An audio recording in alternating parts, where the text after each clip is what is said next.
What the heck is a Roval? Well, we're about to answer that question tonight here at the Charlotte Motor Speedway Infield Road Course.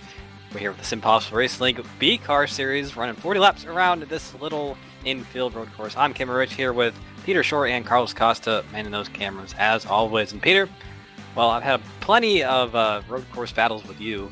What the heck are these drivers going to be looking for tonight? I think these drivers, number one, are looking to not end up in one of these dreadful barriers here around this place. This is a very difficult road course. You have so much speed up on the oval portion, and then you have to slam on the brakes for some very, very tight corners. And really, every corner through the infield isn't a gimme either. I mean, this whole track is a very, very tricky one, and these drivers here tonight are just going to try and see out this 40-lap race and see if they can get to the finish, and one driver will come away with the checkered flag, but it's not going to be easy here tonight. And one thing of note, this is the new version of the Roval that will be ran actually in a few days in the real life. But change to this backstretch chicane, make it less really deathly, I'd say. Make it tighter so you don't have to go through it pretty much flat out and wreck your car. So you can see this beautiful track from the air right up there in front of turn number 1, that is Concord Parkway. Been there many times in my life, but pretty cool. See the little infield section right there that they don't actually use, the little twisty bits with the red and blue bits there. But going through qualifying here, 2 minutes into this 10-minute session, and nobody has posted a time yet, I don't believe. No, they have not. So fastest in practice was actually Dave Wilson, a 1:19.788 the next P2 Kyle Zimmer in the 1:20.741 range. Those Protege Racing cars looking very fast there. Dave Wilson on the screen right now, kind of missing that chicane a little bit. I think he's on his out lap, so it shouldn't matter too much. Yeah, let's see if we can go on board with that number 20 machine of Dave Wilson, see if we can go our lap around this place. And he's going into the final chicane here, right at the start-finish line. Now you can see him hit those curbs really hard. And you're going to see these cars jumping over the curbs all day long. Got a little bit squirrely there through turn number 1, goes out, tries to open up the apex for turn number 2 here, off as he going into turn number 3. Now you really have to manage the weight transfer all the way through turn number 3 and 4, and then use as much runoff as you can out of that corner. And then you get into this very twisty bit, some off-camber corners here, some blind corners right there. He gets to the apex. And once again, another kind of blind corner. It's very hard to see the wall there. You see he does a good job of avoiding that wall, and then ends up back on the oval portion of the racetrack. So it's going to be lots of twisty corners here, Cameron. And we're going to have to watch these drivers slalom their way through the infield all day long. And now he's coming into the backstretch chicane. This is what you just mentioned, Cameron. This is the corner they made less deadly, but you can see he's taking plenty of curb in that number 20 Viagra Toyota Supra. Now up into NASCAR turn number 3 and into turn number 4 here before the final chicane complex. Again, it's a relatively short road course, this one. You see him hit those binders into the last 2 corners once more, and that's a lap around Charlotte Roval. But a very, very good lap by Dave Wilson. He backs up his practice time with a 1:19.721, and that is currently going to put him top of the leaderboard. Very tidy lap for Dave Wilson. I saw that he really kept all those apexes very tight, especially coming back on the Roval. So top in practice and top in qualifying. Definitely that number 20 looking to be the one here to beat tonight. We're on board with somebody right here from the front bumper cam from the 25 of Kyle Zimmer. He was second in practice, so kind of the lap time he's able to put up going over those bumps. Those curbs are very harsh in the car, Peter. You can really feel those. They kind of upset the car a little bit and kind of bounce you all over the place. Yeah, once you hit those curb, it usually takes like half a second for your car to kind of stop bouncing and hopping and for your tires to grip back up again. So that's something we're going to have to keep an eye on here in this one, because these cars are not easy to drive, and because they're so darn heavy, once these cars start to hop around, it can be a little bit until you got them back underneath you. As Kyle Zimmer, once again, you see him hop through that first apex. He does a good job getting through the second apex without getting too much air to launch himself up into NASCAR turn number 3 and 4. Well, it'll be interesting to see if we can put the camera on the number 14 of AJ Digby. He's out there right now in NASCAR turn number 1 and 2. He's doing what they call creeping around the racetrack, trying to keep those tires nice and cool. Hopefully once we get the new tire model on these things, creeping will be a thing of the past, but at least for now, Cameron, keeping your tires nice and cool does seem to help your performance just a little bit. As Digby is working his way on the backstretch, he has yet to turn a lap time here in qualifying. He has 2 timed laps ahead of him. As you see the number 4 of Nate Catilla there, coming through NASCAR 4 into the final chicane. We'll have to see what kind of lap time he can run.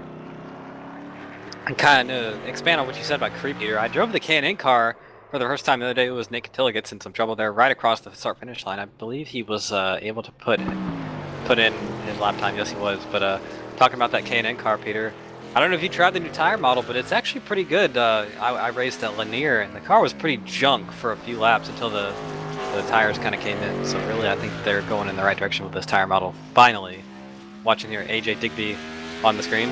Looks like he's pushing very hard up there. Yeah, Digby is definitely trying to hustle his way around this racetrack. We've seen Digby on pole on a couple of road courses this season here in the SimPossible Racing League, but he has yet to get that number 14 to victory lane. That's a huge curb hit there. Hit that sausage curb, was able to get that number 14 Mustang turned through the corner. However, you see him still trying to use as much curb as possible. You just see that 14 just hop it all around. And Cameron, sometimes that works in your favor if you just get it perfect, but more often than not, all that hopping around is just going to hurt your lap time. Yeah, really, that does upset the car a whole lot. We'll see how he can fare better through the backstretch chicane. Looks like a very tidy. Ooh, never mind. Yeah, he got on 2 wheels right there, almost hit the wall. It's about as close as you can get without actually hitting it. But yeah, I don't think that's going to be a very. I don't think it's going to be a pole-winning lap for the 14, just because it looked pretty sloppy. But we'll see what he's able to run across the line. We saw Dave Wilson actually get quicker on his second lap, so maybe AJ Digby will be able to kind of do that himself. But he's across the line here. 128.87 puts himself right there in P3, and he's gonna wreck himself right into the heartburn turn. I believe that's what they call it. Yeah, let's go back and see if we can see what happened here on the 3-wide TV replay going through the backstretch chicane. Look at this, right up on 2 wheels. And Cameron, it's just you can't get the power down until that Ford Mustang settled down. Pick up Bucking Bronco. Gotta pronounce the B in that one. Going through the backstretch chicane. That number 14 machine of Digby. Let's see if we can get it from this angle once again. And yeah, oh man, probably a 25 to 30 degree angle there going over those sausage curbs there on the backstretch. And it's a pretty dangerous racetrack, and like I said earlier, Cameron, these drivers are just going to want to see the checkered flag here tonight. If you can get to the end in this one, you can probably come away with a pretty good result. Yeah, absolutely. This is one of those tracks that most drivers circle on the calendar as being really a wild card race, kind of like Talladega, but in a different way because it's just such a tight, twisty road course. And we've seen in the real life races a few times. Definitely have some issues there. Of course, the last lap issue with I believe it was Martin Truex Jr. and Jimmy Johnson, kind of not going well there. But this track definitely does kind of play into that kind of chaotic nature that can kind of come on in these races. So definitely all these drivers can be looking forward or kind of looking out for that. Absolutely. Do you want to make a few mentions here before the start of the race? First off, Christopher Bergen, the number 98 machine. He is going to park that number 98 machine fairly early in this race. He's got a bowling league to go off to, so best of luck with that here tonight, Chris, and hopefully you enjoy your laps on the racetrack until you do have to leave. Also want to give a shout out to Tanner Sharp, one of the league drivers who is recovering from some recent surgery. Also want to give a shout out to Johnny Berardi. And Johnny, we're thinking of you. Hopefully you can get back on the racetrack pretty soon. But Cameron, let's jump over to the points because we're in the playoffs here in the SimPossible Racing League. And points are pretty tight up at the top. Absolutely. I believe Dave Wilson is your points leader with 2,044 points, and 1 point behind him, the number 4 of Nate Catilla. So definitely looking strong up there. Christopher Burge, a couple markers back, but he's going to miss tonight's race, so that's going to put him down in the order just a little bit. Yeah, and Kyle Zimmer is tied on points with Christopher Burge. Tim Masters sits 5th in points. Of course, these drivers are trying to get into the next round of the playoffs. 8 drivers will make it to that next round, I do believe. But let's go down to your starting lineup for tonight's race here in the SimPossible Racing B-Car Series. Starting on the pole, driver of the number 20 machine. I'm sure, even though it's a pretty hard racetrack, that Viagra machine will be able to get its way around the racetrack here pretty well tonight. Kyle Zimmer will be starting alongside him in the number 25 machine. Row number 2, we got the number 14 of AJ Digby, who we saw hopping over those curbs in qualifying, and who's outside number 13 of Alan Capers. Starting in the 5th position, we find the number 17 of Fernando Matos, and alongside him, a newcomer to the league, at least relatively so, the number 45 of Eddie Hawkins. Christopher Burge, who I believe will not be taken, or will be parking the car after a lap or so, will be rolling off in the 7th position, and to his outside, 2nd place point, Nick Catilla. Starting from the 9th position will be the number 32 of Billy Weiss. He was the last driver to take time here today. A couple of other drivers did try to take a lap time, but they were unable to get a lap time in successfully. Starting in the 10th position, we have Kevin Cochran, 11th Thomas Wise. Tom Johnson will start from the 12th position. Tim Masters 13th, and starting out shotgun on the field here tonight, the number 66 of Brian Loadhead. As you see the field start to roll off, looks like the number 9 machine. Tim Masters having a little bit of difficulty getting that thing fired up. He's going to skid through the last chicane there to catch back up to the back of the field, as did Brian Loadhead in the number 66. But you can see that Porsche pace car working its way around the racetrack as the number 66 and the number 9 flash by. Of course, Tim Masters, a hand-drawn paint scheme on that Chevy Camaro. It's pretty awesome to see that. As Cameron, this is a pretty tough racetrack even to pace at because it's so narrow, especially through this infield section. Absolutely. It's only a couple car widths wide there. You see about probably 3 car widths wide at the wide, or at the narrowest right there. So pretty hard to even pace at, especially right here with these blind corners and the off-camera-ness. Really, it is a bit of a challenge, but everybody doing it pretty well. And kind of going through the last final thoughts before they head off here into the chicane in the turn 1, or excuse me, on the front stretch. That is where the race can be started, so kind of going to be planning their first moves, how they're going to approach that corner, how they're going to take it easy or hard or whatever they're going to do. Yeah, turn 1 can definitely give you some heartburn here at Charlotte Roval, but definitely my keys to tonight's race. To finish first you must finish. This is a very, very tricky road course, and it gets trickier by the lap, especially once you've got some laps on your tires and they start to lose some grip. You lose the back end a little bit easier, you lose the front, your brakes don't have the capability they used to just because of the tires not having the grip.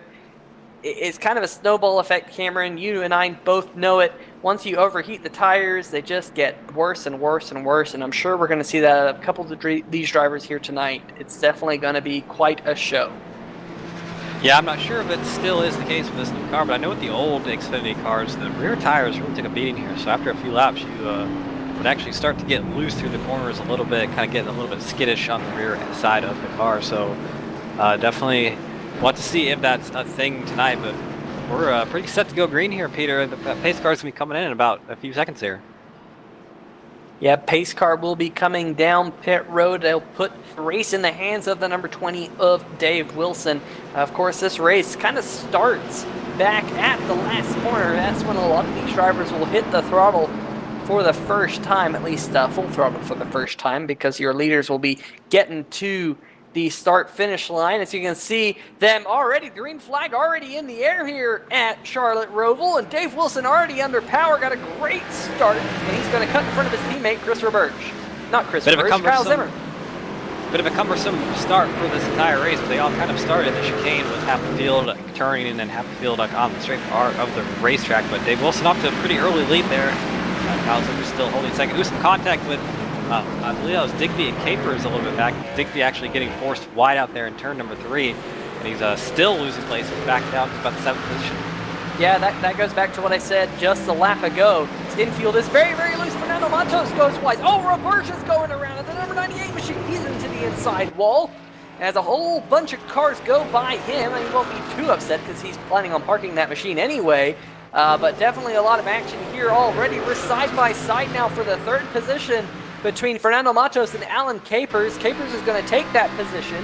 And now here comes Eddie Hawks. Eddie Hawks is being hounded by the number 14 of Digby. Digby to his inside here as they go into the backstretch chicane. Bit of drama further on back. Billy Wise in trouble out of number 2. Looks like he was very slow through that corner, but he's gotten himself righted a little bit further up through the pack. Really no battles to speak of I can't see. But Dave Wilson up to a pretty early lead. Looks like he's got about 3 car lengths over his teammate Kyle Zimmer right now, and AJ Digby kind of kicking himself for that mistake a few laps back, but it's kind of recovered nicely up to the 4th position. Yeah, we do have a competition caution in this race at lap number 17, so I'm sure some of these drivers are just kind of hiding their time, just going to ride to get to that halfway marker. It will be on lap number 17, I do believe, or after 17 laps, I should say, when we do expect to see the caution flag thrown, which should set us up for a 20 or so lap shootout. We're getting reports that possibly there's been an accident at turn number 1. It's Brian Lowhead there in the number 66 machine. He's backing himself out of that wall. And Cameron, this is what I had said. To finish first you must finish. Yeah, looks like he just locked the front brakes up, and once you got that, you have no steering and no braking anymore as well. So definitely heartburn turn proving to be true there. That number 66 missing its entire hood now, so he's going to be hurting until lap number 17. But AJ Digby right here battling Alan Capers for that 3rd position on track right now through the backstretch game. There's Chris Verge, who has decided to stay on the track for the time being. You know, he's going to park due to prior commitments. He's right behind that number 9 of Tim Masters, that great hand drum paint scheme. Battle for 3rd. AJ Digby on the outside of Alan Capers into the chicane on the front stretch, and looks like he's able to make the move, hopping over those curbs once again, but can he get the power down? No, he can't. Alan Capers actually takes position back there. Nice over-under move for him. Yeah, I'm curious to know if AJ Digby might have got a slowdown penalty. It doesn't look like this because he's going to go right back on that number 13 of Capers. They're side by side through the narrowest portion of the racetrack, and Digby's going to take the 3rd position away here. And now the 13 is under fire from Eddie Hawks, and Eddie Hawks is going to move up to 4th. So move the number 13 back to 5th position here, working lap number 3. Yeah, a couple new players in that battle. Eddie Hawks, like you said, and Fernando Matos, who are actually, he's right behind the car we are on board with right now. Alan Capers, he's working through turn number, I believe that's like 9 or something, onto the oval, trying to get that power down. This is probably the most important track, or most important part of the track to get the power down early, because you have such a long straightaway around these banked corners at Charlotte Motor Speedway. So you want to get as much speed as you can into the chicane and out of it as well.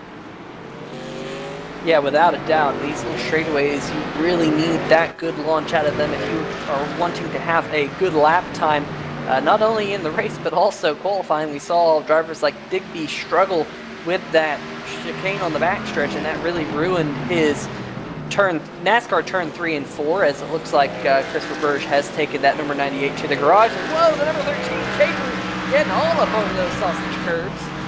Getting a lot of airtime with that left front wheel as he now makes it into turn number 1, still banging it off those curbs as he's now working through turn number 2. Luckily for him, there's no curbs down there. It'll be interesting to see if that number 13 ends up hitting any cones here tonight, because there are a couple around this racetrack for him to hit. There's the number 57 of Tom Johnson. We saw him briefly. He is currently rounding out your top 10 just in front of the number 32 of Billy Wise. Looking at lap times, those two are running pretty comparable lap times in the 1:27 mark.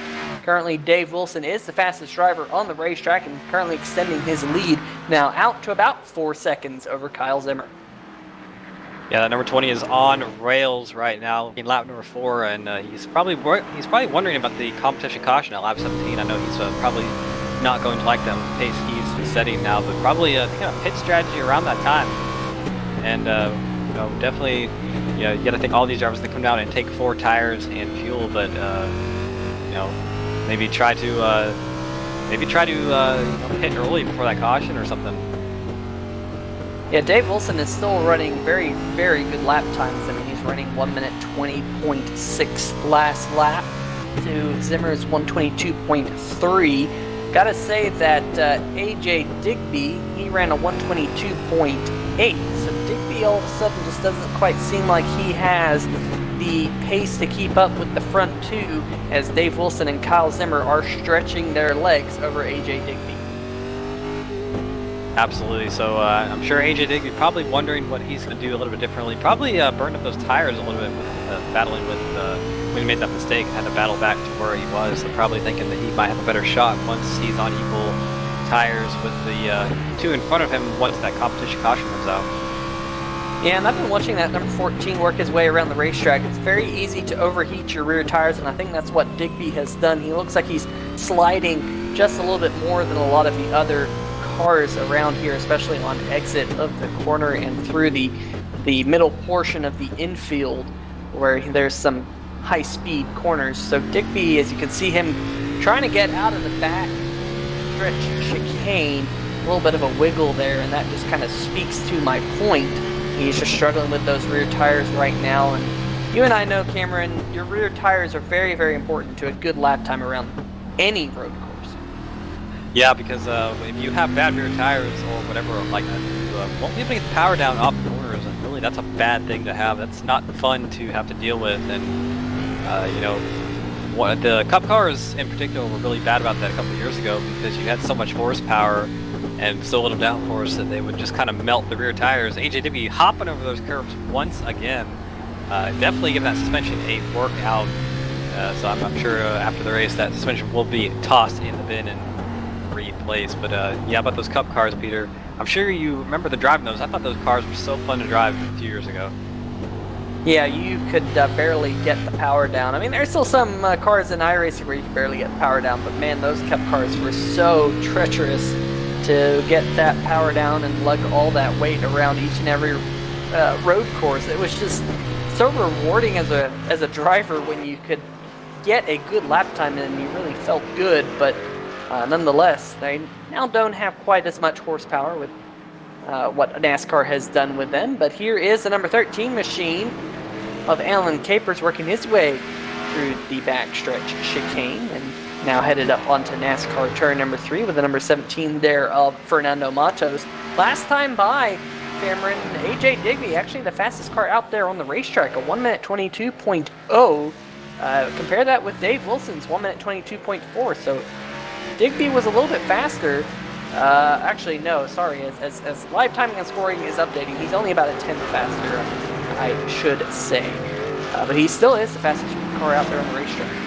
Yeah, that last time by 1:22.392 to Dave Wilson's 4:22. So yeah, a little bit quicker. He is 12 seconds behind Dave Wilson right now. So probably just kind of trying to see what he can do when that competition comes out, which will be pretty good for this race. I think kind of bunch things up a bit, give us a good 20-lap run to the end, green flag. So, ooh, Alan Capers getting shoved off there. I believe that's around turn 7 or whatever, but he didn't lose a position there, so good to see that. Yeah, he was going around the number 1 machine of Thomas Wise, as Thomas now finds himself 1 lap down in the number 1 machine. And we will have a lucky dog at some point in the race. Oh, Brian Lowhead in the 66 just missed the back stretch chicane. He has a slowdown penalty, so you might see him there high up on the banking. He's now, looks like he served that slowdown penalty. He is that card that you can see just kind of in the center of the screen, the one that's 2 cars ahead of the number 45 of Eddie Hawks. There is that 66 working his way now through the final chicane at the stripe. And this is where we saw Lowhead get into some trouble a little while ago, and he lost his hood. Looks like he's taking it very gingerly now, just trying to get to that halfway competition call. Oh, he actually hit the wall there just outside of the shot. And now the 17 of Fernando Matos has gone around Lowhead. So Lowhead's still having some issues in that 66 machine. Definitely hoping to get to that competition caution to fix that damage he has accrued. Yeah, definitely engine cooling, no concern for that 66 with no hood on the car, so not gonna have to worry with that. Oh, there's the cones. Alan Capers, I believe, that the culprit of taking out the cones there, so I think you said it best yourself, Peter. We're gonna go on the replay real quick and watch to see how these cones' lives were taken. Right there through the turn 5 and 6, 7 complex. He cuts it tight right there and takes out a good family of cones right there. So Peter, I heard you say that a little while ago, and it just came true. So, are they commentators curse? No, that is just what that man in that number 13 machine does. He is cone killer.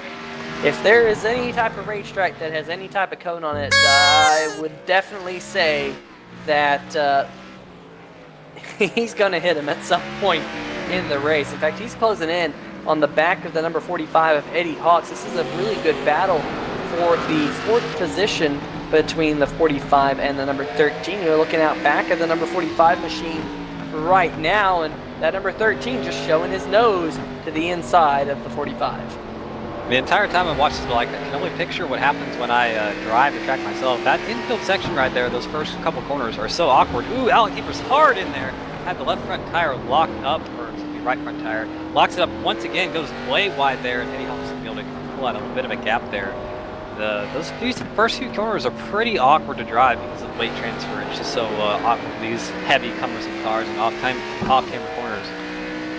Yeah, that's one thing a lot of people who have never sim raced just don't think about, especially with these NASCARs, is the weight transfer is such an important game that you're playing while lugging these things around the racetrack. You're trying to hit every apex, but at the same time, you're just trying to balance it. Oh, Capers hit the wall coming out of the chicane, and that number 13 now has a little bit of left front damage. Go back and see this on the 3Y TV replay, but Cameron, I think he just hit the sausage curbs a little bit too hard. Yeah, we'll see on the brakes right here, turns in, hits the curb right there, upsets the car, hits the curb right there, upsets the car way more, and just on the power just a bit too early, or as Carlos would say, too much beans right there, and just pops the wall. It doesn't look like the car is too badly damaged, it's pretty fine until the competition caution, but Fernando Matos right behind him, probably looking to strike, and he saw a little bit of blood right there, and is going to want to get that position away from him. Yeah, Capers working his way through the infield section, riding on board with the number 17 of Fernando Matos, and Matos now really closing in on that number 13 machine. Matos has gained a significant portion of ground on Capers. Capers, remember, he was battling Eddie Hawks just about a lap and a half ago as, oh, rest in peace, Cones. You looked out back at the number 13 of Alan Capers and saw all of those cones flying everywhere, but unfortunately for Capers, he seems to be off the pace here, Cameron, as the number 17 Amatos slides on by. Yeah, he saw cones and a fast charging number 17 into the backstretch chicane right here. Ooh, very hard in the corner, locks it up and actually goes over the sausage curb right there, so I think he's going to have a bit of a slowdown penalty. You see him struggling to get away there, but number 17 Fernando Matos gets himself up into the top 5, so a good move right there, and unfortunately for Capers, kind of losing a bit of ground there.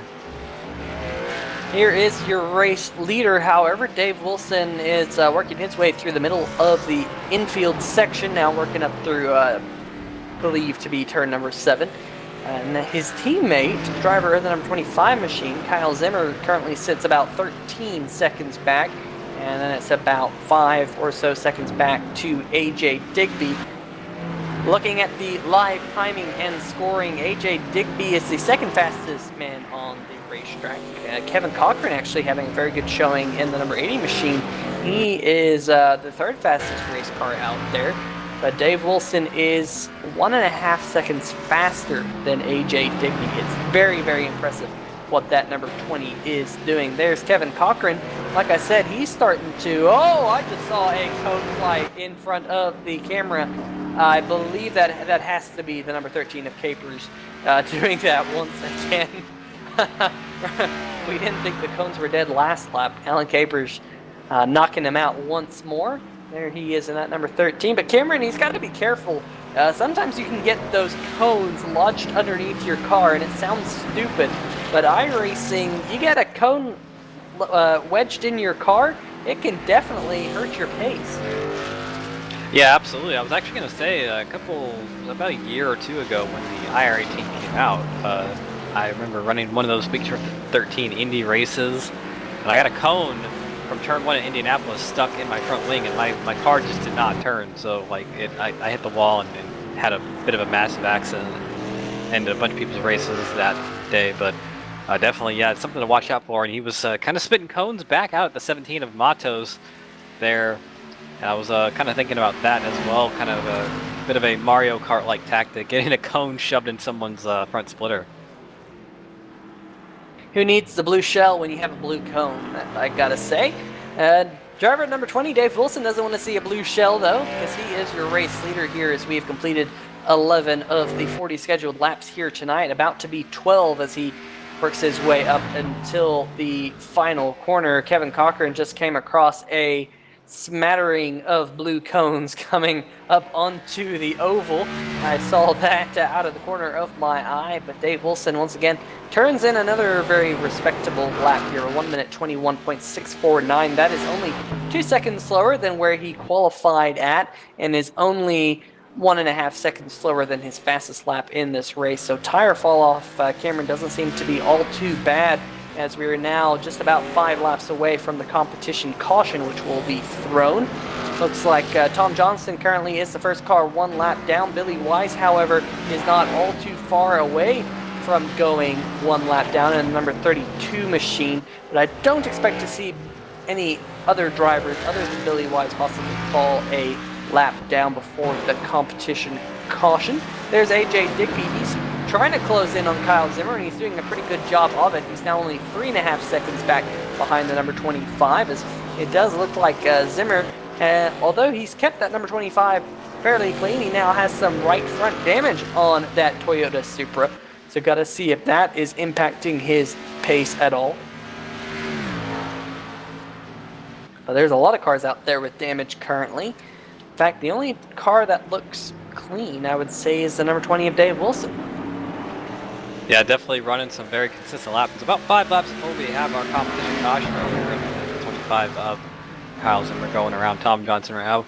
He's about 16 seconds behind the leader right now, so really for him, it's kind of just kind of survive until that competition caution, see what you need to do, see where you need to kind of improve on to try to beat that number 20, because he looks unstoppable at this point. We have a very good battle brewing now for the 4th position. In fact, it has gone back and forth between the number 17 and the 45 of Matos and Eddie Hawks. In fact, the 45 of Eddie Hawks has almost fallen back into the clutches of Capers. Remember, Capers lost a significant amount of time on that number 45 machine, but now he's yo-yoed back to him with Fernando Matos, the meat in the sandwich of Hawks and Capers, as they work their way now through the center section of the racetrack. See that number 13, looks like he has found pace once again over the last 10 laps or so. Capers hasn't quite had the pace of some of these drivers around him, but he's trying to bounce back and get around the number 17 right in front of him. Kevin Cochran is about 5 seconds behind this battle. Cochran is slowly closing in on them. Cochran currently running in the 7th position, as Capers possibly looking underneath the 17. No, he comes back up on the banking. Right down there on the flat apron. It's a shorter way around the racetrack, but you have to put a lot more wheel in it, which scrubs away some speed as they go into the back stretch chicane. Everyone nice and smooth through there. The 45 of Eddie Hawk got a fantastic lunge out of that corner. I'm interested in seeing that Alan Capers running that apron through turns 3 and 4, and I've been seeing a lot of drivers that backstretch chicane very tight, so I would have thought that would have been a slowdown from iRacing, with how they kind of treat things like that. Oh, that's got to be right there. He went through the grass a little bit, so I would be hard-pressed to see if that was. Maybe it's not. He looks like he's not slowing down, so I think that was all good and kosher, but really kind of confused myself these days about what those off-track and slow-down places are on some tracks, because they seem a little bit random. I mean, I'll tell you what Eddie Hawks just did right there, that is a 1X at Spa. It might be a 1X here too. Of course, we're not really counting incident points here tonight. If you're just now joining us and you're not familiar with the iRacing service, they do incident points, which in an official race, non-league race, they do add up, and you can even get ejected from a race for having too many incident points. Here in the league race, we don't really care about that. As Eddie Hawks in the number 45 machine, he is now pulling away from the number 17 of Matos. And Alan Capers starting to lose ground on that number 17 as well. But don't count out that battle, because Alan Capers has blown the chicane on the back stretch. That's why you don't see him. There he is, going through that chicane. That will be a slowdown, Cameron. You can see he's well off the pace. Let's go back and see this one on the 3 TV replay. Yeah, coming out of NASCAR 2 right here. He, right there on the backstretch, starts downshifting and just doesn't look like he was able to get the car slowed down for whatever reason. Might be just not getting the gearing right or something. But he's actually on pit road right now. Yeah, I was going to say that number 13 is on pit road. This might be a strategy move because we'll have a caution here in a lap or two, the competition caution. So is Alan Capers here, using this as a strategy move to get track position over that man right there, Dave Wilson? It's going to be interesting to see if Alan Capers stays on the lead lap because he is just now in his pit box and Dave Wilson is at speed going through the final chicane. This could be pretty tight, Cameron, as to whether Capers stays on the lead lap. Of course, that would completely blow Capers' strategy out of the water, but I think he's going to be fine. Yeah, he's down and away from his pit box, and he just killed the green cone at the end of pit lane. So Alan Capers is going to stay on the lead lap here as Dave Wilson goes across the stripe to start lap number 17. So there will be a caution flag here relatively soon. And there is the caution flag here for the competition caution, which will bunch the field back up once more.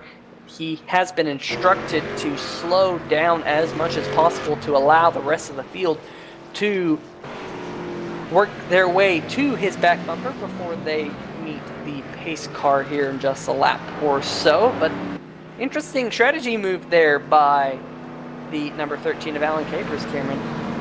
Yeah, I like it. I was actually talking about that earlier. I think that's a good strategy call if you're not as fast on pace. The 20 Dave Wilson, try to get him by strategy, and I definitely I do love the undercut move like that. Well, you're definitely going to have to find some way to get around that number 20 machine that might not be on the racetrack because Wilson has been lightning fast here today. He was up to a 17.5-second lead over Kyle Zimmer, who had only 2 seconds over AJ Digby. That battle for second place was closing up rather rapidly. That's where you find the 4th place driver, Eddie Hawks, and the number 45, Fernando Matos, running inside the top 5 where he started. And Kevin Cochran was running in 6th position. Nate Catilla 7th. Tim Masters back in 8th. And Alan Capers 9th. The last car on the lead lap. But remember, he just came down pit road to get fresh tires under green flag conditions.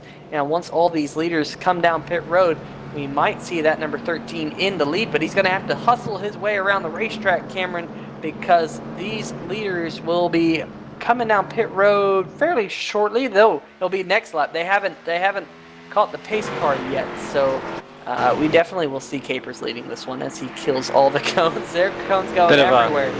Bit of Formula 1 rules there, what you were talking about. Yeah, just killing all the cones, trying to get that blue shell technique. He killed almost every single one of them. I think he missed 2 that last time, but I would kind of expect Capers to come back by... Oh, trouble? 13 of Alan Capers actually just smashed in the back of the 9 of Masters there right before the backstretch chicane. Bit of damage on that car, so that might foil his strategy if he decides to not come in and fix that. Oh, yeah, definitely. I think the number 9 machine was slowing up because the number 4 of Nate Catilla had kind of come to a stop on the inside of the racetrack, so Capers had to slam on his brakes to not hit the number 9 machine, but unfortunately when he hit those brakes could not slow up in time, and definitely lots of damage there. As you can see, the pace car now out on the circuit. Dave Wilson right behind that Porsche pace car will be coming in this time by. And we'll probably have about a 20-lap shootout once we go back to green flag racing here at Charlotte Motor Speedway. Let's see if we can dial up some of these drivers before they hit pit road, Cameron. Let's see if we can dial up driver of the number 20. Dave Wilson, Peter Short here in the 3YTV booth. You got a copy? Yes, I do. Man, you were putting on a show out there in that number 20 Viagra machine. How hard is this racetrack? It's definitely a struggle. It's not it's probably one of the harder tracks we'll go to all season. I'm enjoying it though. It's really fun. The track's definitely a bit slicker, but as long as I'm backing up the corners, then it has a lot of grip coming out. Yeah, you definitely seem to be able to get the power down quicker than a lot of the other drivers out there. How important is it to manage your tires? It's extremely important on this track, more so just because the heavy braking that you do go through. So as long as you can keep your tires for that and make sure that you can get out on the gas as soon as you can, then you'll be good to go. Speaking of brakes, very, very important here, like you mentioned. Have you been able to play around with the brake bias to find a brake bias setting that works for you, or are you just keeping it with the default? I actually changed mine to 63.5% from 65. I just found that these cards are actually really stable under braking and actually under heavy braking too. So as long as you don't overdo it, you'll be good on this brake bias that I have. Well, definitely that rear brake bias will help you get into the corner and help you trail brake if that's what you're doing, especially through the infield section. I see a couple drivers lock up their front tires, so that definitely will help as well. Well, Dave, you're going to head down pit road here, I'm sure, but we'll let you get back to it, and we'll see you hopefully in a little bit. Sounds good. Thank you. All right, well, that is driver of the number 20 machine, Dave Wilson. And Cameron, interesting to hear him say that he's been playing around with the brake bias. He's found a setting that he really likes. And with all the other drivers locking up the front tires that we've seen, that sounds like probably a pretty good strategy there by Dave Wilson. Yeah, absolutely. Number 20 having no track tile dysfunction getting the power down. Kind of had to say that right there. So as Carlos is handing my pink slip to me right now, all these drivers coming down pit road. Interesting to see that Billy Wise came down pit road. I believe he should have been the lucky dog, so I believe that's going to disqualify him from that. But at least somebody did stay out. Should be the probably 13 of Alan Capers. Yes, he did. So not going to come in and fix that damage on the front end, and there is quite a bit of damage on the front of that 13. I'm going to be a little bit worried about that once we go back green here, especially on the oval part of the track. Yeah, because that front end damage can also lead to a blown motor, which definitely don't want to have happen, as Dave Wilson has done the work on pit road, and he's going to be the first one off pit road, and will line up behind the number 13. And Cameron, I think Billy Wise might have come down pit road, because usually here on these road courses, it's a quickie yellow, and if you're going to get the lucky dog, you're going to have to come down pit road with everyone else. And in fact, the pace car lights are off on that Porsche safety car. So definitely a quickie yellow here. We're going to have what appears to be a 21 lap shootout once we go back to green flag racing. Yeah, definitely. Just interested to see if it's that bug that the pace car lights go out a lap before the green flag has kind of made its way onto this track as well, because they don't look like they're doubled up just yet. So yeah, that is true. That is an iRacing glitch on road courses that has been around for quite some time. So I wouldn't be at all surprised if that is the case. But the number 13 of Alan Capers is leading his way around this joint. He saw the cones go flying once again. He has not yet been able to be successful in hitting every single one of those blue cones there just before coming back up onto the oval. Just seems like the radius of the corner is such that you miss one or two, but we'll see if that changes as this night goes on, as they head down the backstretch at a pace speed of 45 miles an hour. Very pedestrian, 45 miles per hour. Feels very slow with how quickly these cars run around the racetrack. About twice as slow looking at the last lap time for Alan Capers, so feels very leisurely, very much like a Sunday drive. Interesting to see that Tom Johnson in the 57 machine doesn't look like he decided to use a fast repair on that GoPro Ford Mustang. He currently finds himself one lap down. Yeah, that's a very weird strategy call out there, especially with the fact that this will be the only caution of the race, so this is much your one opportunity to fix any damage, and I'm not sure why you wouldn't take that. Maybe he had it unchecked as habit and forgot to do that, and I could definitely see that happening. Looking out top here at Charlotte Motor Speedway. And actually, the pace car is off. We have a single file restart here into the last corner on the racetrack, so that's very interesting to note about it. Green flag out once again. Alan Capers on the loud pedal through that chicane, bouncing over the curbs, and he has a bit of a pretty giant lead on Dave Wilson in turn number 1 right now. So, trouble! And here we go, big contact in turn number 1. It could be in the number 14, the 25 of Kyle Zimmer, as well as the number 32 of Billy Weiser, some of your playoff contenders. Kyle Zimmer was not happy with how last week went. Let's go see this on the 3Y TV replay. The 14 just went in, and oh, more problems for Kyle Zimmer through the infield. He's made contact with someone else. We'll see that here in just a second, but yeah, a little bit of a nudge from the 14. Let's see if we can see this on board from the number 32's perspective of Billy Wise looking out front of him. And you see the 14 dive to the inside. There's that nudge. They both go sideways, and the 32 of Billy Wise had nowhere to go. Oh, more problems for Kyle Zimmer. Zimmer's around once again. He's been around 3 times in 1 lap. He's finally got himself back going, but this has been a disastrous restart for the number 25 machine.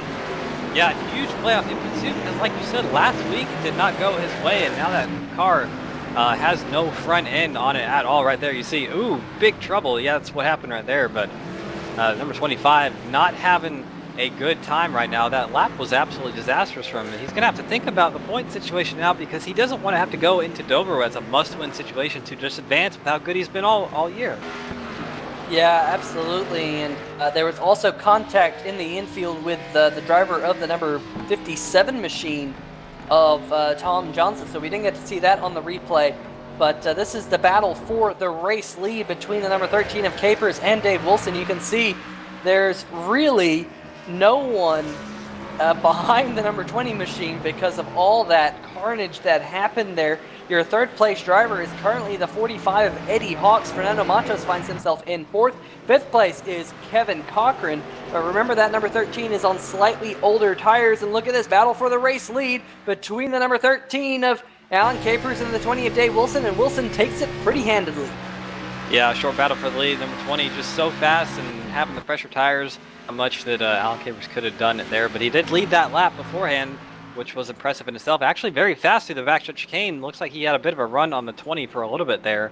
But looks like Dave Wilson able to get the power down and have a little bit more speed there without any damage on that car. It is going to be a little bit quicker on the oval part of the circuit where you reach your top speeds headed into this braking zone. But Alan Capers is not letting Dave Wilson get away too far just yet. He's keeping him right in his windshield. Yeah, I know we have some Alan Capers fans in the chat. Definitely make some noise because Capers is trying to get back by that number 20 machine. Here as they go through the infield section of the racetrack. And it'd be interesting to hear if Capers has played around with his brake bias in this race as it continues to go on. We've seen him have some issues with locking the front tires. But I'm keeping an eye on the lap times out of Digby and Zimmer, because Digby and Zimmer, they both have a lot of damage on those machines, and currently it doesn't seem to be affecting them all too much, although well, I take that back. They're about 2 seconds off the pace right now. Yeah, you see no front end on the 25 at all, so definitely really he's gonna have to think about blowing up. I know that kind of sounds a little bit silly, but with an iRacing, whenever you knock the front end out of the car, your temperatures seem to skyrocket and you have to start saving the engine. So hopefully that doesn't happen for Kyle, but definitely not the way he's wanted to go. Kevin Cochran having a good race right there in the 5th position. He is one of the biggest movers of the race, up 5 spots from his 10th place starting position. Had a very low-key race. We haven't talked about him too much, Peter, but he's been really kind of quiet out there, doing exactly what he needs to do, just having a smooth run and not getting himself in any trouble. Yeah, and going back to what I said to start this race, to finish first, you must finish. We've seen some of your championship contenders have troubles, and then you have drivers like Kevin Cochran staying out of trouble, keeping that car clean, and now working their way up to front. Kyle Zimmer in the number 25 machine is headed to pit road as we speak. So things go from bad to worse for that number 25 machine. Yeah, he might be looking at a must-win situation heading into Dover because, like we said, he is sitting 3rd in the standings, but he's going to lose a bit of points here. We'll see how many he does lose after the race, but you know, not the way he wanted his night to go after what happened last week. You can see he's decided to use that fast repair. He is taking tires here, which is an interesting call. We'll see if he heads off pit road or not. Yes, he is headed off pit road right now, so he will return to the fray, but he will return to the fray about 3/4 of a lap down. Yeah, hopefully with the fresh tires on that car, he was able to pick up some of that time. But right now behind the number 1 of Thomas Wise, gets around him pretty easily there. Here on board with, I believe this is the number 20, Dave Wilson, your current leader. We'll see how he gets around this joint, going through turn 1 and 2, this very awkward, cumbersome complex, keeping it very tight there. Then in turn 3, you have to kind of swing the car back around, hit that curb very lightly out to the outside rumble strips, get it turned in very early here, out to this runoff area, which would be a 1X at Spa. Now you're on the power into this turn right here, clip that apex. Turn 7 coming up here, very, all these corners are off camber. I'm not sure why I mix up my words there, but hopefully Dave Wilson not mixing up corners there. You see all these corners off camber, and that suspension just kind of bouncing the car all over the place. Then here back on the oval part of the track, you get up to your max speeds of about 160, 170 miles an hour. Pretty quick for a road course, actually. Harder on the brakes. Oh, Digby's off the racetrack, almost in the outside wall. In the number 14 machine, he's able to bring it back onto the racetrack. Sorry to interrupt there, Cameron, but this was definitely almost a very big moment for the number 14. Yeah, we'll have to see what happened here on the replay. Going into that turn 6 complex on the curb, and that just shot the car way off to the grass. Was lucky to keep it out of those barriers. That car probably would have gotten stuck in there. More problems on the racetrack. Driver of the number 9, Tim Masters, has gone around on the oval portion of the racetrack to see if we can see what happened with him here on the 3Y TV replay. Oh, in the grass on the inside of the racetrack. Not quite sure if maybe that went back a little bit further. Oh, yes, it did. Contact with the number 4 of Nate Catilla. Catilla running in the 6th position. That was a battle for 6th spot between those two. And Digby in the number 14 has been able to get past Masters, so move Digby up into 7th. We'll see if Digby can close in on the number 4 of Catilla. Yeah, interesting thing there, coming off on the oval part of the track. That is a pretty tight part of the racetrack to be on. The car doesn't really want to turn or anything like that, so it is a bit sketchy to go there side by side. Here's in third to Billy Wise. He's currently your first car 1 lap down, running in the 10th position. He's had a bit of trouble today, but has kept it pretty clean. Pretty quiet day for him. So he's in the top 10, so pretty good there. Fernando Matos up here in the 5th position. That is exactly where he started the night. And another one we haven't really talked about too incredibly much, but he is a road racer by nature, so he should know what to do here. Actually, we're in a battle with Kevin Cochran right in front of him. So we'll see how he is able to bear with that. Tom Johnson here running in the 11th, 1 lap down as well. Running behind that number 32 of Billy Wise, coming through turn 2 into turn 3 right now. Bit of damage on the rear end of that thing, but it looks like it's driving pretty well, so no problems there. There's AJ Digby. He's had a bit of a rough time this race, Peter. You know, probably not the night he's wanted for himself. Yeah, just got to mention that Kevin Cochran in the number 80 machine just missed the last chicane and had to through the runoff area, and he actually had to give up the time that he gained by cutting the course, and so that has propelled Fernando Matos now up into the 4th position. I know we got some Matos fans in the chat, so definitely make some noise for the driver of the number 17 machine, as he is now just about 2 seconds behind the number 45 of Eddie Hawks. Yeah, there was some trouble in turn 1 just a lap ago. Number 66, the Brian Lowhead, got turned around and was parked perpendicular to the wall, and had to actually escape and tow back to the pit road. For some reason couldn't get the car in reverse and get it out of the way, so he's going to have to tow back to pit road. He was 3 laps down before that, and he's undoubtedly going to go about 1 or 2 more laps down. But back here at the front, Dave Wilson, a 6.1 second lead as of last lap on number 13 of Allgapers. Definitely kind of showing that he is the man out here tonight. Looks pretty unstoppable. Yeah, I don't really think that number 20 machine has put a foot wrong all night long, just doing a good job of hitting his apexes, keeping his momentum up through the corners. I mean, watch him hit that first apex, swing that number 20 out wide, and then bring it back in to hit that second apex. Very, very impressive out of that number 20 Viagra machine. There's the number 80 of Kevin Cochran, as he is now trying to get back by the number 17 of Matos after having that excursion in the final corners just over a lap ago. Matos doing a great job getting through turn number 4 and turn number 5 there, as as they head onto that little short chute there between turn number 5 and turn number 6.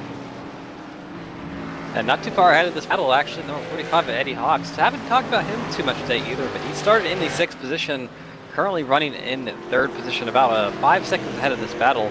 Having a very quiet day himself, but very impressive nonetheless. Looks to be set for a podium if he keeps it straight. Yeah, and that would be turn number 4 and turn number 5. My apologies. As there is the number 45 of Eddie Hawks. He's doing a fantastic job keeping that thing nice and clean. He's definitely one of those drivers who's minimized his mistakes today in that number 45. And I said a little while ago that Dave Wilson looked like he was the only clean race car out there. That number 45, Eddie Hawks, he also doesn't have a scratch on his Chevy Camaro. So minimizing your mistakes can definitely lead to a good result, and that's what we're seeing out of a couple of these drivers right now. Fernando Matos working his way now down the front stretch as he works his way into Heartburn turn number 1. And now into turn number 2. You can see him just, that number 17 machine going over all those bumps, just not settling down. And as a race car driver, that makes you a little bit uneasy. You just don't have the grip when that car is hopping up all over the place. It's really a challenge of this race course that you have to deal with and you have to manage.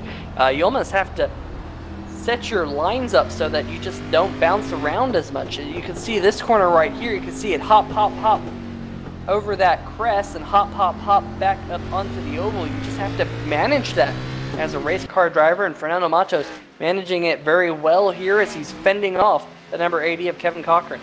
Yeah, it's usually good to keep all 4 tires on the ground. Of course, it might sound obvious, but when you have tires off the ground, you have 0 grip instantaneously there, so undoubtedly losing a bit of grip. Ooh, some trouble for the 17. He got backed up behind Thomas Wise there in the chicane. Wise moves to the right, and ooh, it actually pops the wall there a little bit. Brian Lowehead back on the track. He's out in the runoff, but gets it back on the track. But Matos having to slow down a lot there for the one of Thomas Wise and almost losing that position to Kevin Cochran. And you see that number 17 bouncing over those sausage curbs there in that final corner. And, you know, hitting those curbs is not always a bad thing. We say that you could lose grip and all that stuff. If you kind of angle it just right, you can make up some time doing that. In certain corners, other corners you can't. But some corners you can, just like that final corner, and that's why you saw Matos hitting that curb like he did. He's closing in on the back bumper of the number 57 of Tom Johnson, who finds himself 2 laps down in his Ford Mustang. While we're watching this battle for the 4th position, Eddie Hawks in the number 45 has scooted away. He's now 4 seconds in front of the number 17 of Fernando Matos. There he is as he works his way back up onto the banking. He's 19 seconds behind Dave Wilson, who has a 10.7 second lead over Alan Capers. That man right there, Alan Capers, going through the back straight chicane. And just as we say that, the number 20 of Dave Wilson's going into the front stretch chicane. Yeah, let's look at lap times real quick. Last lap, Dave Wilson, the last time by, we're going to look at his lap just started. Last time by 122.015. Alan Capers 10 seconds behind. He's coming out of the back stretch, or the front stretch chicane right now. A 123.334. So that number 20 has absolutely lit the afterburners, and he's extended his lead by about 2 seconds per lap. Yeah, definitely very, very impressive run by that number 20 Viagra Toyota Supra. Yes, there's Kevin Cochran still trying to find his way around the number 17 of Fernando Matos. Can't really say that AJ Digby has closed in all too much on this battle. Digby is currently 40 seconds behind the race lead and 14 seconds behind Kevin Cochran as we ride on board with that number 80 machine. Cochran running a little bit wide there, but you see he really straightened up that apex and was able to close in on the back bumper of the number 17 just a little bit. You see him go over those bumps. He just didn't quite do as good of a job as the number 17 of Matos there, hitting those bumps going up onto the oval portion of the racetrack, and that's why that number 17 scooted away. Yeah, down the backstretch into the heartbreaking zone on this chicane. You see, Matos actually lost it right there. He blew the chicane a little bit. I think that's going to be a slowdown, so he's going to have to lose this position to Kevin Cochran. These two have been fighting for a couple laps all race, it seems, and they've kind of gone back and forth. We'll look on the replay here, see what happened. Like at 17, just kind of overcooked a little bit and got himself into the in runoff right there. Hopped over the curve a little bit and had to give that position up to Kevin Cochran, so move him back to 5th position. Now we'll see if that clean air on the front end of that number 80 machine will allow him to close in on the back bumper of Eddie Hawks. Eddie Hawks 3.5 seconds up the road.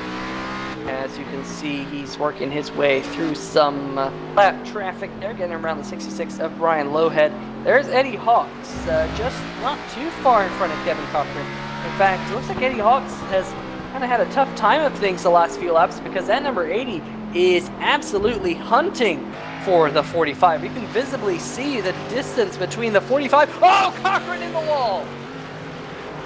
Just as I say that, Kevin Cochran smacks the wall on the left-hander going up back onto the oval. We'll see this on the 3-wide TV replay. It's this left-hander coming up right here. He just ran a little bit too far wide, Cameron. Maybe he hit those bumps that are out there and it just shot him into the wall.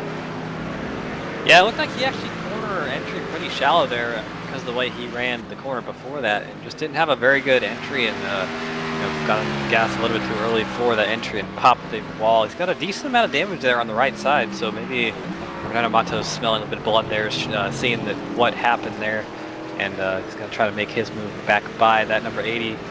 Probably not too happy about losing that position a couple laps ago going through the backstretch chicane, so he's going to want that position back.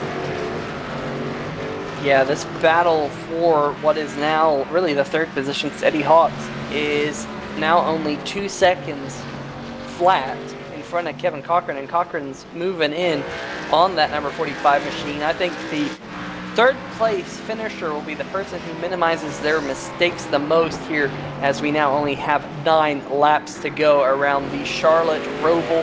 There's no battle up in the front. Wilson 12.3 seconds up front. Capers 15 seconds ahead of this battle for the 3rd position, and then it's about 11 seconds back to AJ Digby in the number 14 machine, another 16 seconds back to Nate Catilla, and then Tim Masters finds himself 14 seconds up the road from Kyle Zimmer. So even though Zimmer on fresher tires, he is not too far in front of your race leader, driver of the number 20 machine, Dave Wilson, so he could see Kyle Zimmer fall 1 lap down before this race is all said and done. Yeah, that definitely would not be a good omen for his race at all, and he is running down there in the 9th position. Here's the leader, Dave Wilson. The battle for 3rd is actually heating up pretty nicely. Eddie Hawks, Kevin Cochran, and Fernando Matos. The quickest car of that bunch is actually Matos, second quickest being Cochran, and then Eddie Hawks the slowest. So I think we have a pretty good battle for that final podium spot heating up here.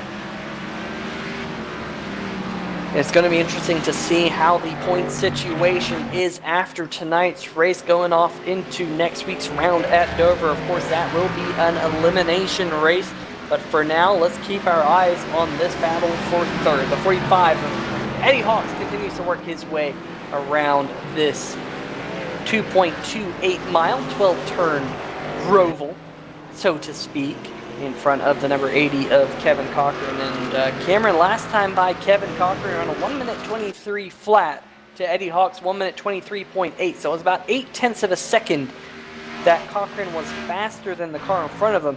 And even Matos was about 0.2 faster than Eddie Hawks the last time by. We'll of course see how that changes this time by, but for now, it does look like that number 80 Toyota Supra is closing in on Eddie Hawks. Yeah, about 7 laps to go, about 15 or so minutes left in this race, so not much time left to get those moves made, but this is looking to be a pretty good battle here through the last corner on the racetrack. Trying to get the power down right there over those bumps across the line, and it's looks like they're all pretty good. This is a good shot here, this bumper cam though. It shows how bumpy this section is right here. You see the car wallowing over those bumps, and how awkward the weight transfer is through this section, kind of just how it seems so lumbersome. And I love shots like this. It kind of reminds me of Days of Thunder, Peter. Yeah, riding on that front bumper with a pretty wide field of view as you now work your way up into turn number 5, turn number 6 right here, and then turn number 7 and 8.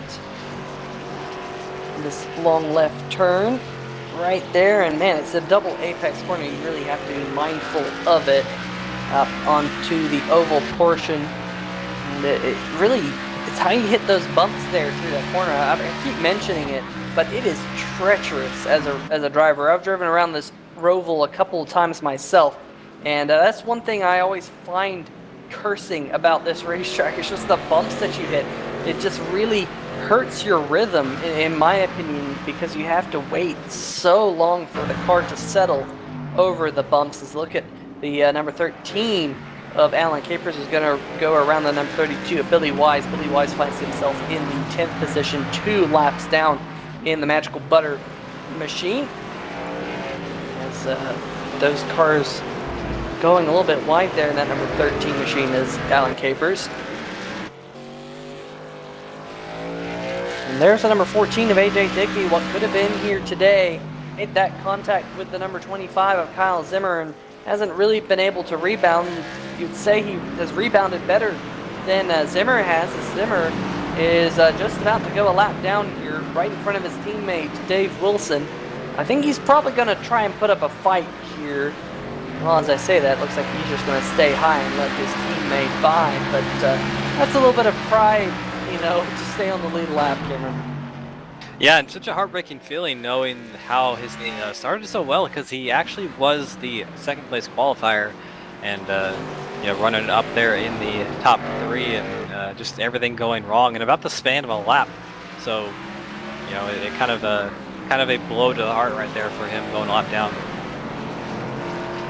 Alan Capers just about killed every cone once again in the number 13 machine, but didn't quite get all of them. Seems like he, you know, now that he's got 14-second gap over Eddie Hawks, he's starting to feel a little bit more comfortable in a runner-up finish here today. There's the number 9 machine, Tim Masters, carrying the last car on the lead lap. He's not too far in front of Kyle Zimmer, so Zimmer trying to close in on Masters for the 8th position. That'd be another point towards the tally, and I think he's going to be able to catch Tim Masters before this is all said and done. Not quite sure if he'll catch Nate Catilla in the number 4 machine with only 5 laps to go, but only time will tell. As you see this battle for third still bright hot. Yeah, Kevin Cochran actually a little bit quicker than Eddie Hawks last time by, so he's looking pretty good there, coming back onto the oval part of the track right now. See if he can get the power down a little bit before that 45 and make a move into the chicane. That's kind of the favorite passing spot of many on this racetrack, and that chicane afterwards as well. But it looks like Eddie Hawks getting a pretty good run there. Looking from the back of his car, he's scooting away from that 80 into this backstretch chicane, so doing a pretty good job of that. We'll see this camera looking at how these cars navigate chicane, how they kind of just you know, hit that curve on the inside, and not too much, because we've seen a couple cars hit that curve with too much and kind of get on 2 wheels there, and that's not what you want through that chicane at all. You see Cochran running a little bit higher there through NASCAR turn 3 and 4. I say oval turn 3 and 4. Anyway, he's running there and definitely kind of straightening up entry into that last chicane. Unlike most of the other drivers, that's kind of unique that Cochran is doing that. A lot of other drivers are very shallow on their entry into that little last complex around the racetrack. But Cochran is very, very quick. Viewed through the center portion of the racetrack. Looks like they're catching the back bumper of the number 65 machine. Lowhead's going to stay out of the way there, rightfully so, to let this battle rage on. But Cameron, it just doesn't seem like Cochran can get the power down going onto the oval like the number 45 in front of him.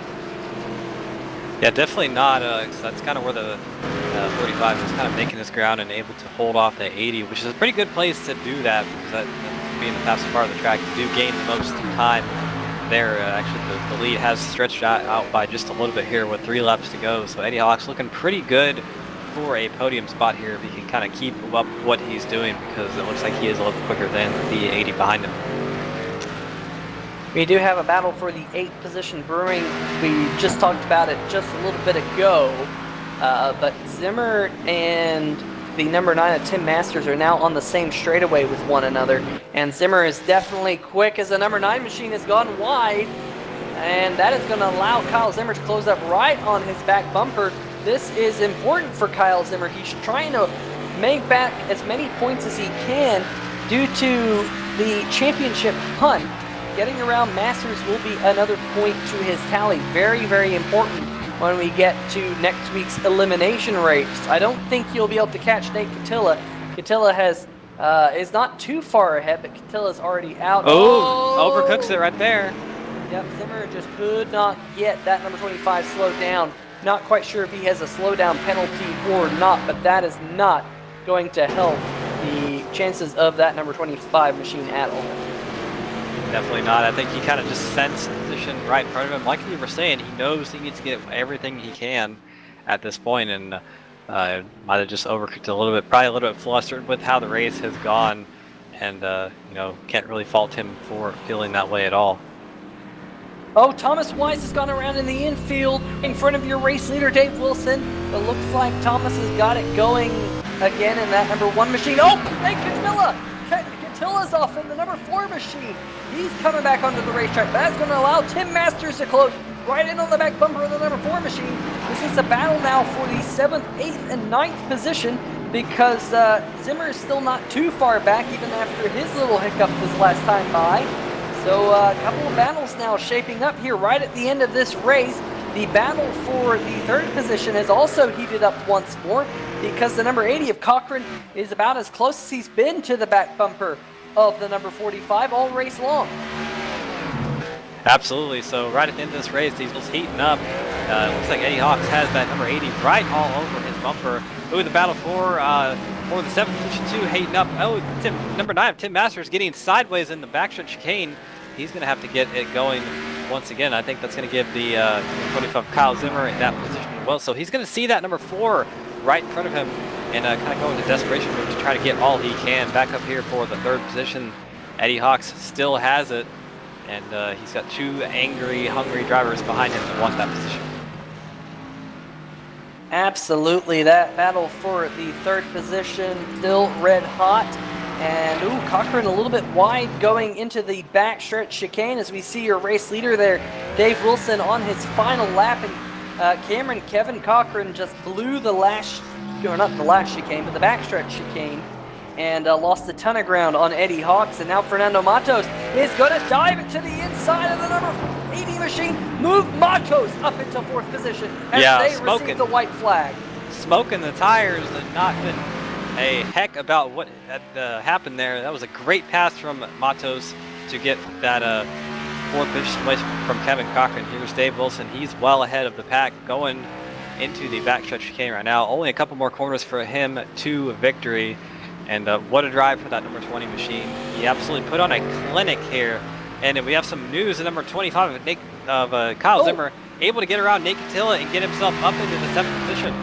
We're side by side for the 4th position once again. Cochran and Matos, they're racing each other through the inside of the racetrack. Dave Wilson will take the checkered flag here. Get your kazoos out. But the real battle is for the 4th position. It's still not over. Cochran as you see the 20 going across the start-finish line. And this battle is red hot as the number 8 gives the 17 a little bit of a love tap as they work through NASCAR turn number 1 and 2, going into the backstretch chicane for the final time. Will we see the 80 lunge? No, he's going to take it a little bit conservatively. He's going to have to try to for a final dive into the backstretch chicane out of this corner. He needs to get all the power he can to the rear wheels. I don't think he has. It looks like the number 17 got a better run out of that corner than Kevin Cochran did. So I think it's going to be all Fernando Matos here unless something drastic happens. Kevin Cochran's going to take one final dive, not close enough. Give the 4th position to Fernando Matos. And Eddie Hawks did get the 3rd position in front of that battle.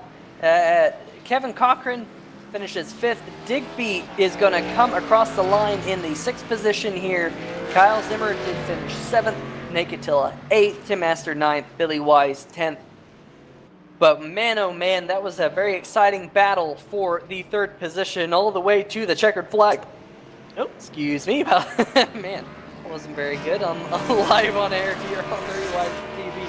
But it doesn't really matter because that man, Dave Wilson, in the number 20 Toyota is burning them down on the back stretch. Flawless race out of Dave Wilson here today. Yeah, nobody could stop him. He came out here with a vengeance and wanted to get that win, and definitely did it in commanding fashion, and really, wins the race by 35.3 seconds. It's almost like a Formula One race margin of victory.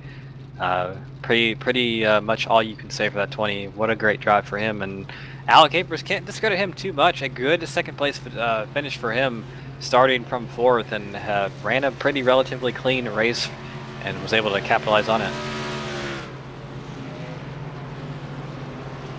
All right, getting word that we need to interview your race winner, so let's see if we can get your race winner right now while he's still sitting in his car.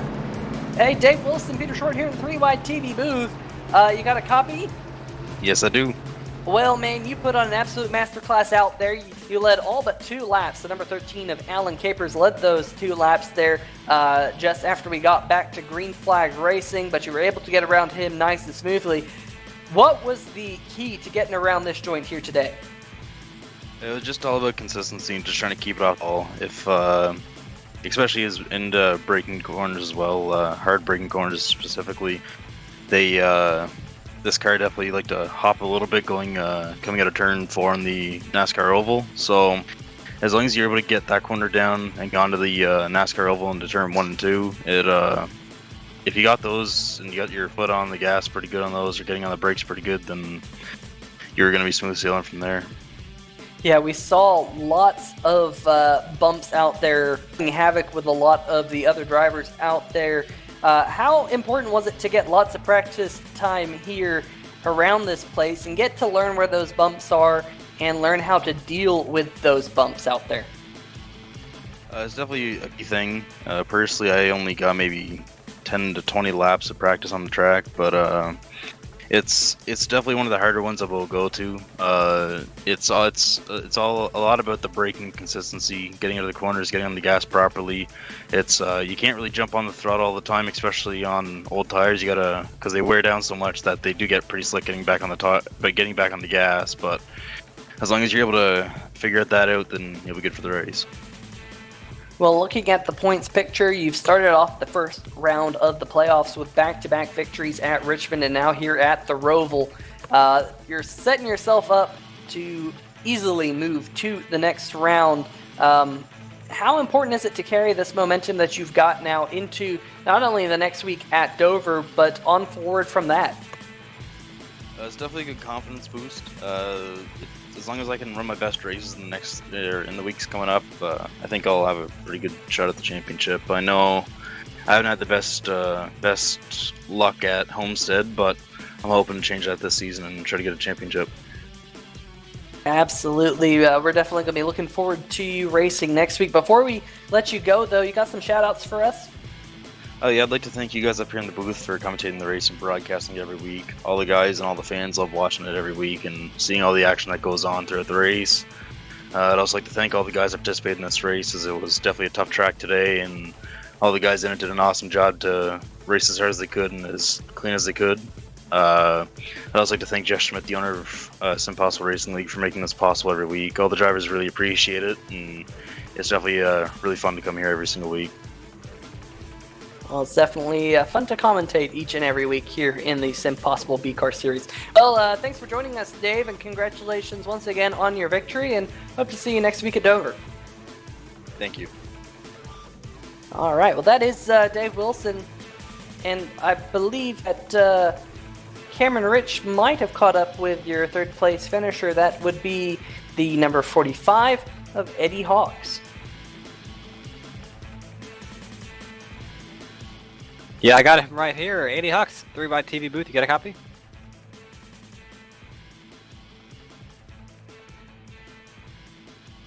See if we can dial him up once again. Eddie Hawks, this is Cameron Rich in the 3Wide TV booth. You got a copy? Alright, well, we'll come back to him in a little bit.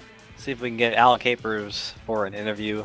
Second place finisher right here. Alan Capers in the number 13. Cameron Rich up here in the booth. You get a copy? Yes, sir. How are you? Oh, pretty good. Before I ask you anything, I just want you to realize how many cones you took the life of during the span of that race. I think every time I watched your car, I saw about a dozen cones screaming for their life. I got to get even for those black flags, man. Yeah, I definitely feel that. But a good race for you nonetheless. Started in the 4th position and coming home 2nd. Just kind of take us through that whole thing in your own eyes. Looks like a pretty good drive out there. Man, this track is a blast. With the changes that they made, they added passing in the backstretch that was impossible last year. Come Sunday or whatever day this race is run in the NASCAR rank, this is going to be a killer race. The cars just slide through the track and you can manhandle these things to a point and abuse them consistently, and it's a freaking blast. Yeah, we saw a lot of cars out tonight on 2 wheels for a lot of airtime there. Just kind of tell the viewers here at 3Wide TV, how does that really affect the way the car drives? We were kind of talking how that really, you can feel that in the car, and it's really a jarring feeling. It's like a light switch. It's on or off. You either hit it right or you don't. And there's consequences if you don't. And there's seconds to lose if you don't. So making sure that you don't have that second bounce and start to lose traction, or whatever the situation is imperative to being able to hit those turtles and not destroy the front of the car. I ran a race earlier today, and the front of my car looked like I took a sledgehammer to the front of it, and I didn't hit anybody. It was just hitting those bumps.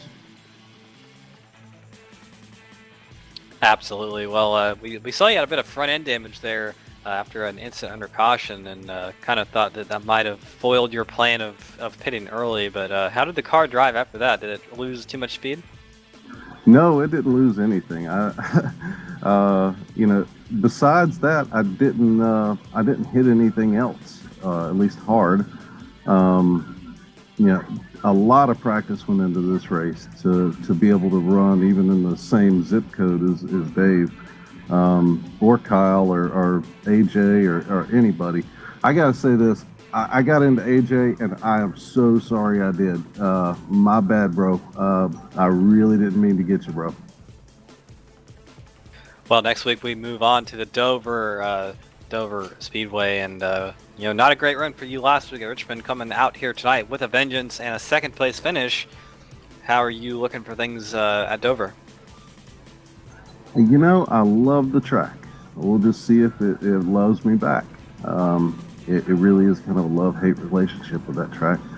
I look forward to it, but it is nice to have a good race and not shoot myself in the foot. I definitely feel that, Alan. But before we let you go, you got any shout-outs you want to give us here at 3Rod TV? Yes, absolutely. Got to thank Jeff right off the bat. All the drivers in SimPossible. The families that support these guys, and let's see, who else? You guys. Can't forget you guys. Carlos, can't forget you over there in your booth. And we just appreciate it. This really is therapy. Some people might snicker, but it's no joke. We just appreciate the opportunity. And Next Level Racing, thank you. I greatly appreciate it. I might have a new sponsor to announce next week. I'm really excited about that. My wife, my beautiful, amazing wife. Thank you. Beyond that, my grandkids, I love you guys. And I think that's it.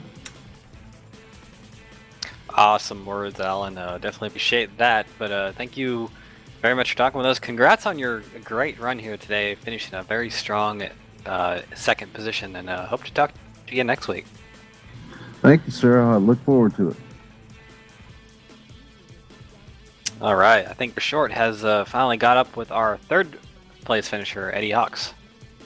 That I have, and Eddie, my oh my, what a race here today. And I said in the pre-race broadcast that today was going to be about minimizing your mistakes and also to finish first. First, you must finish, and I think you definitely showed today that minimizing mistakes can sometimes bring you a fantastic finish. Of course, you started from the 6th position, but coming home with a podium. How about that, buddy? Yeah, I was definitely a fifth place car at best. And like you said, it's minimizing mistakes. I made one mistake earlier before the caution come out, but after that, it was hard. But that's my first time ever race on that track. So yeah, it was just minimizing mistakes and try to keep on the track. Yeah, and this is one of the more difficult road courses that we go to because of all the bumps and all the different challenges, the heavy braking zones, and just the fact that the track is fairly narrow in parts. Do you like running here at the Roval, or is this something that you don't really enjoy doing? I'm starting to learn the road course, road course race a lot more. It's a fun track. It's hard to pass, and you don't really want to get into anybody, but you got to pick the right spot to pass. But it's a fun track, though. I can honestly say I had fun tonight, even though it was tough. Well, that is definitely good to hear. Next week, Dover International Raceway, another very difficult racetrack, at least for ovals. What are your thoughts about Dover? I love the track, but unfortunately I'll be in the hospital next Wednesday night, so I'll be watching your guys' broadcast.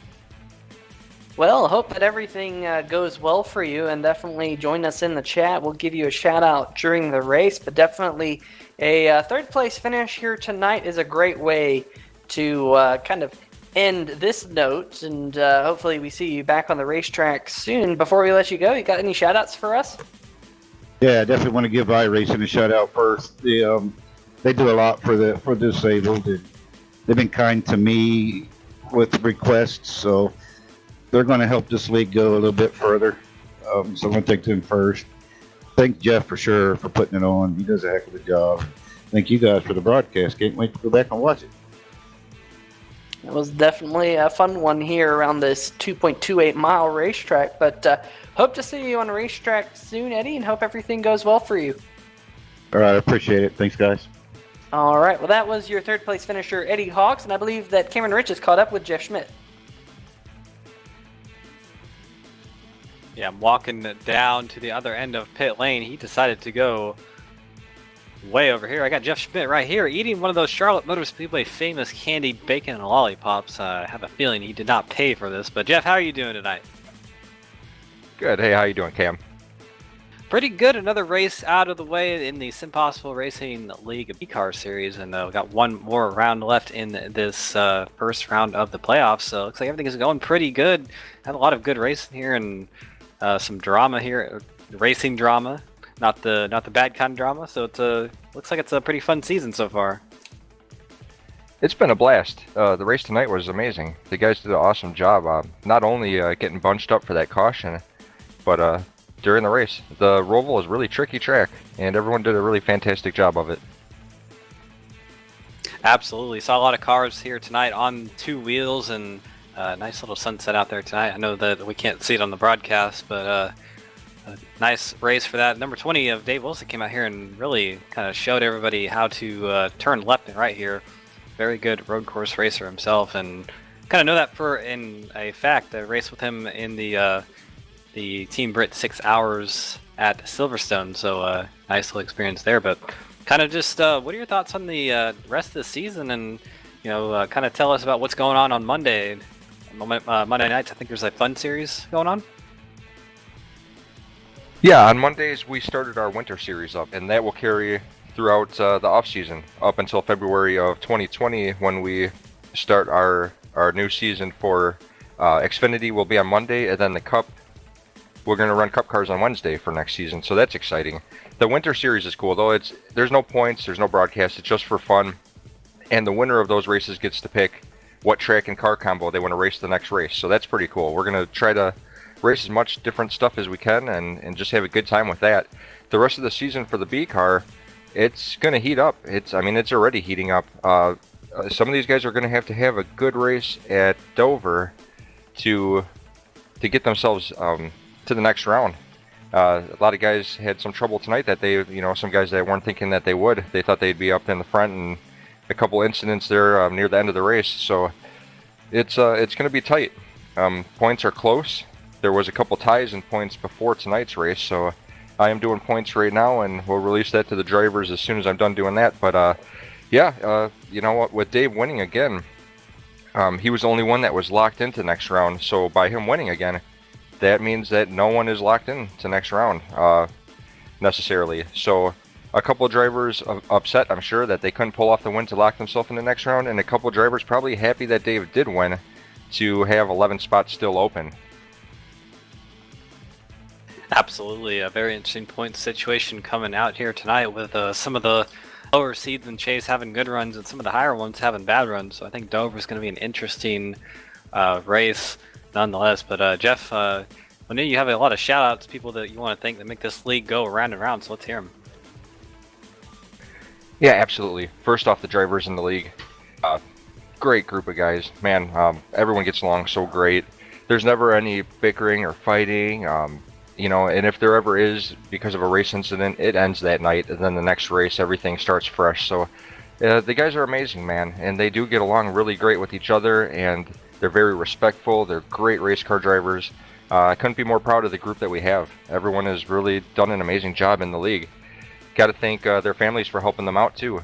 Got to thank you guys in the booth for broadcasting this. It's extremely important to have a broadcast for our league, and you guys have just done a tremendous job calling these races. It's bar none some of the best broadcasting and commentating I've ever seen. So you guys really do a tremendous job. We couldn't thank you enough for it.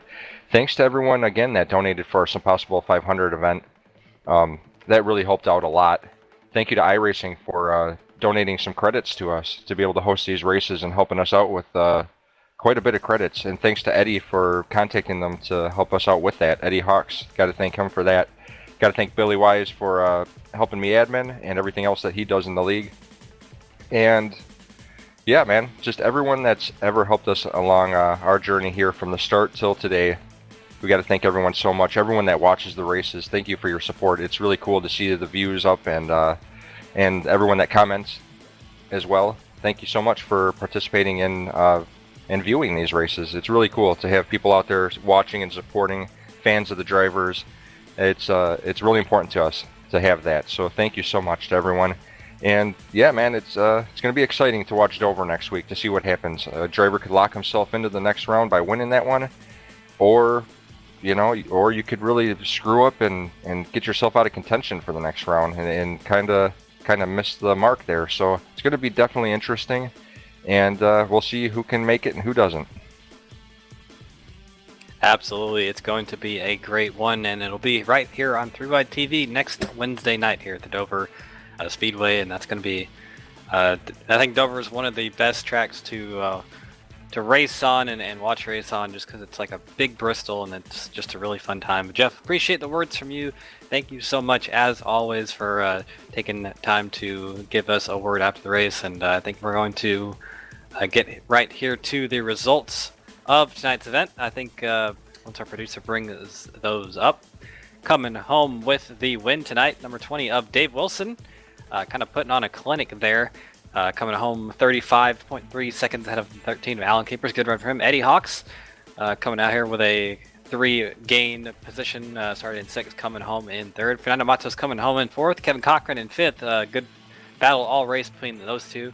AJ Digby and Kyle Zimmer, 6th and 7th respectively. Probably both of those drivers wishing their nights had gone a little bit differently. Both having good runs and having accidents take them out. Nick Attila as well. He was up there in the top 5 and had some issues, coming home in the 8th position. Tim Masters in 9th and Billy Wise in 10th, Peter. Yeah, finishing in the 11th position was the number 57 of Tom Johnson, 3 laps down. Brian Lowhead had a few struggles out there tonight, but did see the checkered flag in the 12th position. Thomas Wise, much the same, but he also sees the checkered flag, coming home 8 laps down in 13th. And Christopher Burge, he retired after 2 laps in the number 98 machine, rounding out your 14-car field here tonight. Cameron, pretty good race. Absolutely. Roval always puts on a chaotic race, and we saw a lot of action here tonight.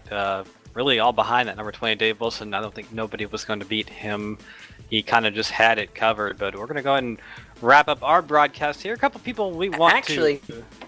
Well, before we wrap it up, I just kind of want to jump in here. We actually have the point standings updated, and Dave Wilson, much like we thought, he's going to be leading the points going into the last race of the round. Alan Capers jumps up 8 positions up into second, and then looking back at your playoff cutoff, currently Billy Wise 2 points to the good, AJ Digby and Fernando Matos 2 points outside of the playoff cut. Ryan Lowhead and Kevin Cochran also on the outside looking in. Cameron. Kyle Zimmer getting, I've just been asked by producer Kyle Zimmer. He is tied for 4th in points. He is currently sitting on 2,041 points to Digby's 2,034. So he's 7 points to the good is Kyle Zimmer. Same with Chris Roberge. It's definitely going to be an interesting race next week at Dover, but we are going to wrap up tonight's broadcast. Man, so we can... Sorry, Cameron, to cut you off one more time. Dan Lisa is doing something crazy, and I just refreshed again, and things are completely different than how I just said they were. Tom Johnson, Kevin Cochran, Chris Roberge, and Brian Lowhead are the 4 drivers currently in the cut zone. Billy Wise is 1 point to the good. AJ Digby 2 points to the good in the 7th position. Not quite sure why Dan Lisa's doing crazy stuff, but Kyle Zimmer is in 3rd in points. So it looks like Zimmer is definitely still good. But if you are Tom Johnson, Kevin Cochran, Chris Roberge, or Brian Lowhead, you're definitely going to have a very good showing next week. But that just about wraps it up. Cameron, you got some final shout-outs? Yeah, a couple people we want to. First off and foremost, the viewers on 3Y TV, you guys make this thing go round and round. Whether you watch the live broadcasts or the replays, very awesome to have you guys on board with us and all of our chatters in the chat. We love that you come out and hang out with us, and please keep doing that. We try to respond to each and every chat when we can. Want to thank SimTV for these awesome cameras that show you these awesome angles each and every week, show you these fast race cars and good racing, and Thomas Morris from OCR TV for these nice graphics. But another race down in the books for the SimPossible Racing League. Go to Dover next week for an elimination race, Peter. I think it's going to be a fun one. And it's definitely going to have a lot of storylines, so make sure to join us back here on 3Y TV for next week. But for everyone here at 3Y TV, Peter Short, Cameron Rich, Carlos Acosta, we thank you all for watching. Make sure to like and subscribe here to 3Y TV on YouTube, and we'll see you next week. See ya!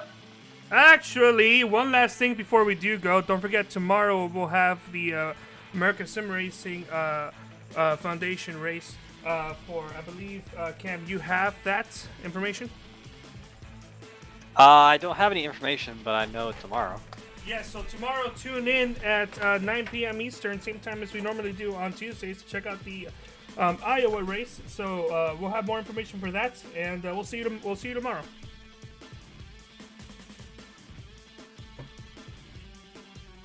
See ya!